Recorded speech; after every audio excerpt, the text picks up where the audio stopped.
শেরপুরে পালিত হচ্ছে জাতীয় যুব ও সংহতি দিবস। এই দিবসটি শেরপুর জেলার সবকটি উপজেলায় পালিত হচ্ছে, তবে শেরপুরের অত্যন্ত জাঁকজমকপূর্ণ ভাবে এই দিবসটি পালিত হচ্ছে। এই দিবসে বিভিন্ন ইউনিয়ন থেকে বিভিন্ন ওয়ার্ড থেকে সহযোগী সংগঠনের সকল নেতৃবৃন্দ এই দিবসে উপস্থিত হয়েছেন এবং সকল নেতৃবৃন্দ যারা সিনিয়র নেতৃবৃন্দ রয়েছেন, বিএনপির আহ্বায়ক কমিটিতে সাবেক আহ্বায়ক এবং যুগ্ম আহ্বায়ক সহ সকল ধরনের নেতাই এই দিবস উপলক্ষে নালিতাবাড়ী উপজেলার স্থানীয় চৌরাস্তা মোড়ে এই দিবসটি পালিত হচ্ছে।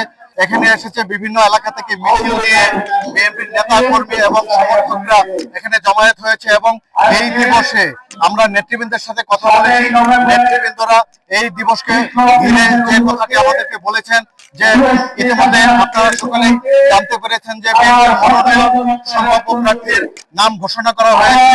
এরই মধ্যে শেরপুর আসনে ইঞ্জিনিয়ার ফাহিম চৌধুরীর নাম ঘোষণা করা হয়েছে। তবে নেতৃবৃন্দের দাবি, যারা ত্যাগী নেতা ছিল এবং দলের দুর্দিনে যারা তাদের পাশে ছিল, দুর্দিনে যে সকল নেতারা তাদেরকে সহযোগিতা করেছেন, তাদের মধ্য থেকে মনোনীত না হওয়ার কারণে তারা ক্ষোভ প্রকাশ করছেন এবং সেই সাথে নেতৃবৃন্দের যে দাবি, তাদের দাবিটি হচ্ছে যে এই শেরপুর আসনের যে মনোনয়ন দেওয়া হয়েছে, করা হয়েছে, তাকে পরিবর্তন করে মনোনয়ন বঞ্চিত ছিল তাদের মধ্য থেকে যে কোনো একজনকে মনোনীত করলে বিএনপির এই আসনটি, শেরপুর ২ আসনটি জাতীয় সংসদে ব্যাপক ভোটের মাধ্যমে বিজয় অর্জন করবে বলে তারা ধারণা করছেন।